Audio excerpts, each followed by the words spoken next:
Hey there, quirky folks! I'm your host, Anna, who just came out of a Black Adam screening.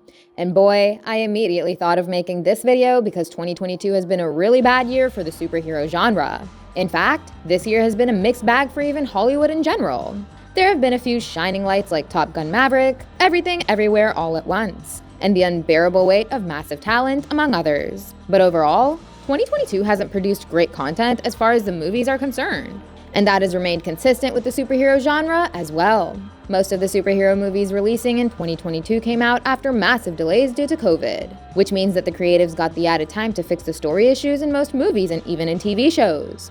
And yet, the MCU suffered with the massive problem of oversaturation. Sony didn't even enter the race. And now, WB and DC have presented us with another mediocre movie like Black Adam. At least 4 superhero projects of 2022 have been utter disappointments. While 2 had some great elements, they weren't as good as they could have been. And then there were 4 projects that impressed many of us.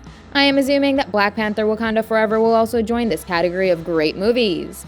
But before that, let's look at all the bad and disappointing movies of 2022. First up we have Thor: Love and Thunder. Back when Kevin Feige and Taika Waititi announced Thor 4 at Comic-Con 2019, and we were told that Jane was going to become the mighty Thor, it certainly turned out to be the biggest announcement of the event. But even after getting an 8-month delay, this movie had a lot of problems. Thor Ragnarok was a movie where Taika and co improvised a lot. They added in a lot of humor on the spot and made Ragnarok great. It was a move that worked then.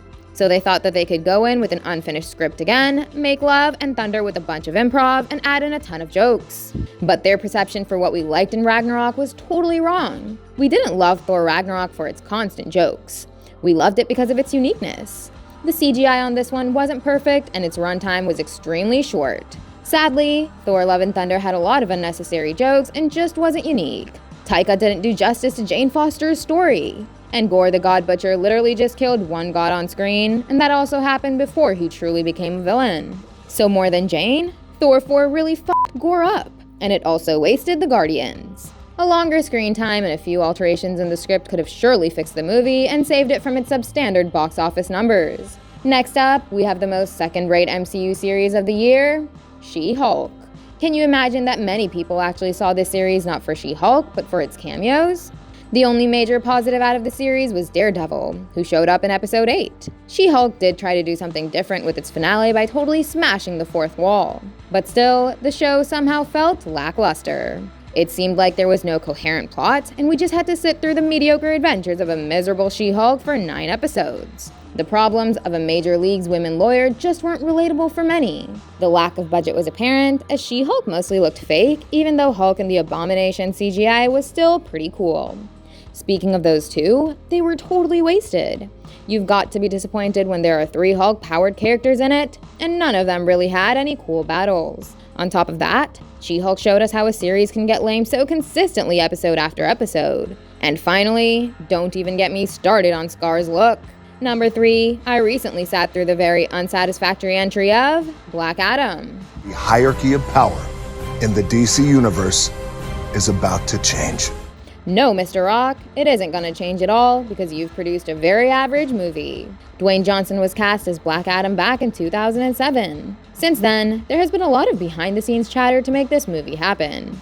And when it finally did, we got a very generic story out of it. I mean, sure, Dwayne Johnson put in a lot of work to get in the best shape of his life. He fought hard to bring Henry Cavill back as Superman, and his production company acquired a very big budget for this movie to have the greatest looking scenes and battles. So the visual aesthetic of this film was beautiful, but it would have been so amazing if some money and time would have also gone to the writing department. The story of Black Adam was just so typical and redundant. The dialogues were bad. So I'm out to them.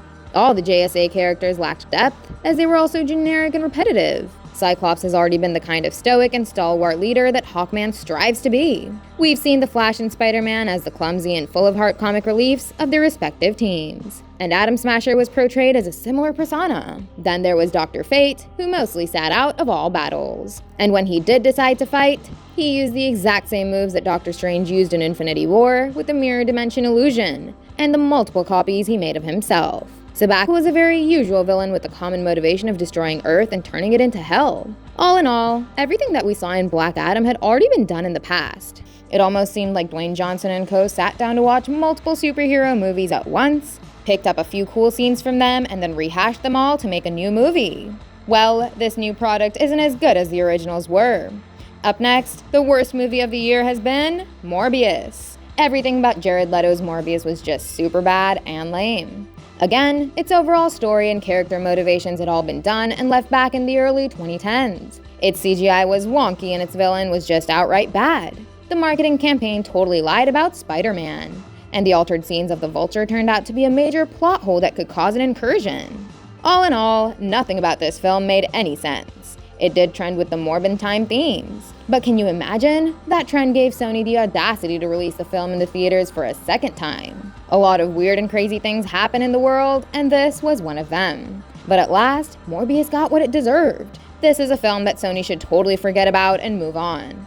In fact, I have a way to completely write it off. So be sure to check that video out at the end. These were the extremely bad and disappointing projects. Now let's look at the disappointing but average ones. Doctor Strange in the Multiverse of Madness is a film that the critics just liked enough.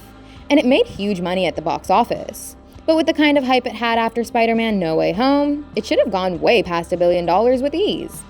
With a movie promising us a multiverse, we only got to spend time on a handful of universes. And the rest were just teased through a montage that lasted only a few seconds.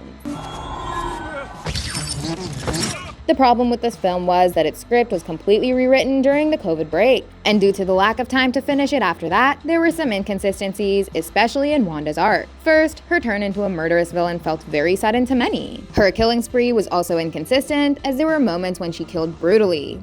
And then there were other scenes where she allowed Doctor Strange to escape, even though she was in control of the situation. People were also left asking whether she could have looked for an Earth where a Wanda variant had died and her kids were orphaned. That would have prevented a lot of bloodshed. What I mean is, Wanda's arc as a villain just wasn't written as well, and that's really unacceptable. For the final series, we have Ms. Marvel. The critics obviously loved this show to the core, but still, it didn't garner the kind of viewership that Marvel had expected. People were angry with the changes in her abilities. Nobody liked the clandestines as the villains, as they were also underdeveloped. Farhan Akhtar's Waleed came in and died like a nobody.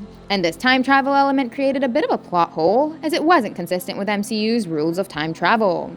Time doesn't work that way. Changing the past doesn't change the future. Ms. Marvel was indeed a fresh entry, but many people lost interest over the course of the show. Those were all the disappointing superhero projects of 2022 according to general consensus. You may have liked some of them, and we respect that. Everyone's entitled to an opinion, so don't come attacking us if your favorite projects were in the list. The good ones, on the other hand, include Peacemaker, The Batman, Moon Knight, and Werewolf by Night. And I'm sure Black Panther: Wakanda Forever will also be one of the better entries, if not the best. Hit the like and subscribe buttons if you agree with our analysis. Goodbye, and I'll see you in the next one.